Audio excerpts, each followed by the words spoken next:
कंगना के बाद एक्टर सुरेश बैरी ने कॉकरोचों को लगाई जमकर लताड़। सुरेश बैरी ने सीजेपी को बताया आवारा, पागल, उपद्रवी और अनपढ़। एक्टर सुरेश बैरी बोले, मोदी भगवान है, पैर धोकर उनका पानी पीना है। कंगना रनौत के बाद एक्टर सुरेश बैरी ने अब हाल फिलहाल में प्रधानमंत्री नरेंद्र मोदी और सीजेपी के प्रोटेस्ट को लेकर बड़ा बयान दे दिया है। उन्होंने पीएम मोदी को भगवान विष्णु का अवतार बताया। कहा कि अगर मौका मिला तो वो उनके पैर धोकर उनका पानी पीना चाहेंगे। वहीं उन्होंने सीजेपी पार्टी पर जमकर निशाना साधा। सुरेश बैरी ने कहा कि जंतर मंतर पर बैठी सीजेपी देश को आगे नहीं बल्कि पीछे खींच रही है। उन्होंने कहा कि इस पार्टी का नाम तक ठीक से नहीं पता। मुझे नहीं पता कि एजीपी, सीजीपी, मैं तो इन लोगों को पहचानता भी नहीं हूं। मैं सिर्फ इतना जानता हूं कि ये देश को पीछे खींच रहे हैं। उन्होंने निशाना साधते हुए कहा कि ये सब बेकार लोग हैं, इनके पास देश के लिए कोई काम नहीं है। अगर सच में समाज की सेवा करनी है तो बच्चों के लिए गार्डन बनाएं, बुजुर्गों के लिए ओल्ड एज होम बनाएं, लोगों का इलाज कराएं। सब जंतर मंतर पर बैठकर विरोध करने से कुछ नहीं होगा। उन्होंने पार्टी के नाम पर भी तंज कसा। सुरेश बैरी ने कहा कि कुछ अजीब से जानवर का नाम लेकर पार्टी बना दी है, लकड़बग्घा पार्टी क्यों नहीं बनाते। इंटरव्यू में सुरेश बैरी ने इस दौरान सीजेपी को अनपढ़, जो है अनएथिकल, अनपढ़ और साथ ही साथ उन्होंने कहा है कि पागलों का जो ये झुंड है ये यहाँ पर इकट्ठा हो गया है और काफ़ी उन्होंने नाराज़गी जताई। कहा कि इन्हें कुछ पता नहीं है, बस ये एक जगह इकट्ठा हुए पड़े हैं और इनमें से जो है ऐसा है कि ये अनपढ़ है, ये आवारा है, ये पागल है, ये उपद्रवी हैं। उन्होंने पीएम मोदी का जिक्र करते हुए ये कहा कि नरेंद्र मोदी ने बेचारे ने इनका क्या बिगाड़ा है, उनको चाय बेचने दो। वो पूरी दुनिया में चाय बेचकर आए हैं और अब तो कुछ लोगों को इस चाय की खुशबू से भी दिक्कत होने लग गई है। जी हाँ, बिल्कुल सही सुना आपने। आपको बता दें कि बातचीत के दौरान इंटरव्यू ने सुरेश बैरी को याद दिलाया, इंटरव्यूअर ने जो है सुरेश बैरी को याद दिलाया कि उन्होंने पहले भी अपनी माँ के चरण धोकर उनका जल पिया था। उन्होंने कहा कि अब मुझे मोदी जी के पैर धोकर पीना है। अगर आप मुझे मोदी जी से मिला दे, मैं तो उनसे मिला नहीं, मैं उनको जानता नहीं हूँ। जैसे हमने ईश्वर को देखा नहीं फिर भी उनकी पूजा करते हैं तो मैं भी उतनी ही इज्जत मोदी जी की करता हूँ। तो इसमें कोई बुरी बात नहीं है, कोई बुरी बात तो नहीं है। करता हूँ तो करता हूँ, पार्टियों से परे, राजनीति से परे एक इंसान के तौर पर जो है मैं उनका जो है इज्जत करता हूँ। साथ ही साथ उन्होंने राम राज्य आने का भी दावा किया। सुरेश बैरी ने यह भी कहा कि उनके मुताबिक देश में राम राज्य आ चुका है। जब उनसे पूछा गया कि ऐसा कैसे, तो उन्होंने जवाब दिया कि राम राज्य आ चुका है। जो मैं देख सकता हूँ वो आप नहीं देख पा रहे हैं, शब्दों में नहीं बता सकते, ये महसूस करने वाली बात है। यही नहीं, इंटरव्यू में उन्होंने प्रधानमंत्री नरेंद्र मोदी के अलावा गृह मंत्री अमित शाह, राष्ट्रीय सुरक्षा सलाहकार अजीत डोभाल और उत्तर प्रदेश के मुख्यमंत्री योगी आदित्यनाथ का भी जिक्र किया और ये कहा कि ये लोग देश के लिए काम कर रहे हैं और इनके खिलाफ बिना वजह बोलना बिल्कुल भी ठीक नहीं है।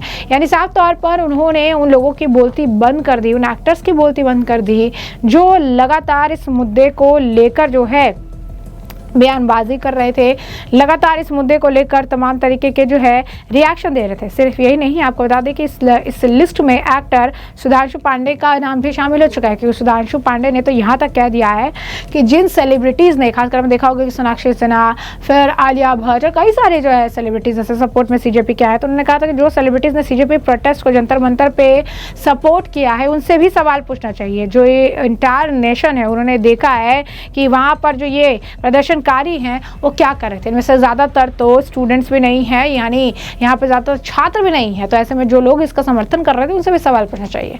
इस बीच अब आपको बता दें कि अभिनेत्री और भाजपा सांसद कंगना रनौत ने जेन ज़ी छात्र आंदोलन के खिलाफ फेमिनाजी और गटर छाप जैसे शब्दों का उपयोग किया था। उन्होंने जिस तरीके से बयान दिए थे, इस बात से प्रवक्ता सौरभ दास जो है काफ़ी ज़्यादा नाराज़ हो गए थे। उन्होंने उनको बिल्कुल बेकार और बेरोजगार करा दिया था। उन्होंने कहा था कि 28 वर्ष की, यानी कंगना रनौत ने कहा था कि 28 वर्ष की आयु में सर्व छात्र कैसे हो सकते हैं। इस उम्र में वो अपने नाम को 2 राष्ट्रीय पुरस्कार कर चुके थे। कंगना ने जो है परीक्षा में जिस तरीके से अनियमितताओं के खिलाफ सीजेपी द्वारा जो आयोजित प्रदर्शन थे उस पर इंटरनेट मीडिया पर श्रृंखलाबद्ध पोस्ट करके बड़ा विवाद जो है देखने के लिए मिला, जहां पर उन्होंने कट्टर पीढ़ी कहा। उन्होंने जेनजी को साथ ही साथ उनके रील्स उल्टी लाने वाला बताया। पूछा कि उनमें जन्म देने वाले, बड़ा करने वाले कौन लोग हैं।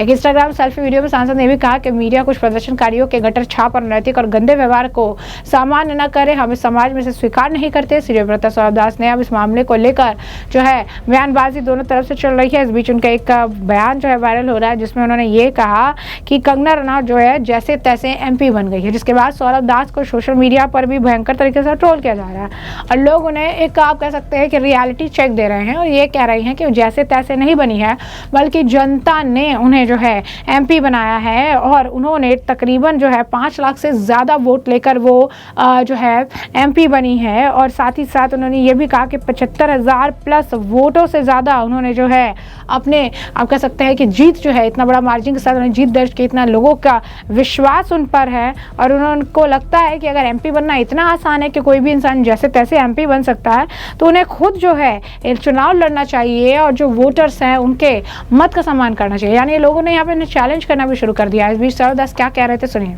देखिए, कंगना रनौत जी को अब उनके पार्टी वाले ही ज़्यादा नहीं पूछते हैं, ज़्यादा सीरियसली नहीं लेते हैं उनको, तो हम लोग भी क्यों सीरियसली ले। मुझे नहीं लगता जेन जी में या जेन अल्फा में या कोई भी यंगर जनरेशन में उनको सीरियसली कोई लेता है या उनकी बात सुनता है।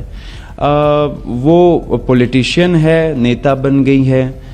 उनके तो कुछ वीडियोस भी थे जहाँ पे वो हिमाचल में जब अपने सीट में उन्होंने विजिट किया था तो उन्होंने बोला था कि मैंने सोचा था कि थोड़ा बहुत ही काम करना पड़ेगा, यहाँ पे तो इतना ज़्यादा काम करना पड़ता है MP बन के।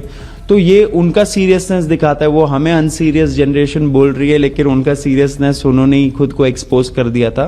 इस पे ज़्यादा मैं कुछ बोलूँगा नहीं। शब्दावली सही नहीं है, शब्दावली संभाल लेना चाहिए नेताओं को, अपने पद का गरिमा भी बना के रखना चाहिए।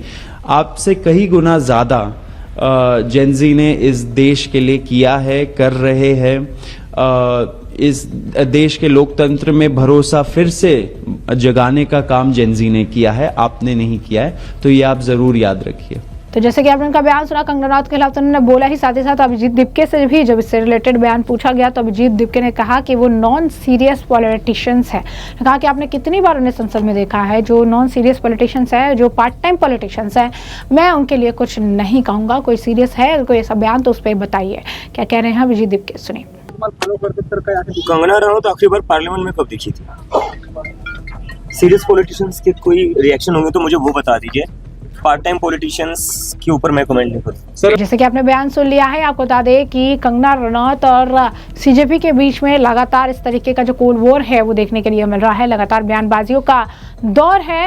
कंगना रनौत ने बाकायदा इसे लेकर अपने इंस्टाग्राम स्टोरीज में जो सौरभ दास उनकी टिप्पणियों का वीडियो साझा करके लिखा भी था कि मैंने इस व्यक्ति को गूगल किया, वो 28 साल का है, खुद को छात्र बताता है। दास ने बतौर जो है सांसद उनके काम की आलोचना पर पलटवार करते हुए रनौत ने कहा कि वो राजनीति में नहीं हो सकती हैं, लेकिन पिछले 20 वर्षों से सार्वजनिक जीवन में है, उन्हें सही गलत और तमाम चीज़ों की पूरी नॉलेज है। उन्होंने ये भी लिखा कि उनकी उम्र में मेरे पास 2 राष्ट्रीय पुरस्कार थे, लेकिन कोई ऐसा व्यक्ति जो बिल्कुल बेकार और बेरोजगार है कभी नहीं समझेगा कि हर उम्र में हमेशा मांग में रहना क्या होता है। इसका इंपॉर्टेंस जो है उसे समझ बिल्कुल भी नहीं आने वाली है। जेनजी के बारे में कंगना की टिप्पणी पर फिर उसके बाद सौरभ दास ने बयान दिया था, कहा था उनकी भाषा अनुचित है और ये शब्द एक मानसिक रूप से स्थिर व्यक्ति के नहीं लगते हैं। उनको भाजपा भी गंभीरता से नहीं लेती हैं, वो CJP की लहर पर सवारी की कोशिश कर रही हैं। तो ऐसे में दो तरफा जो है, दोनों तरफ से बयानबाजी चल रही है इस मामले को लेकर। सोशल मीडिया पे एक तरफ सौरभ दास ट्रोल हो रहे हैं तो दूसरी तरफ अब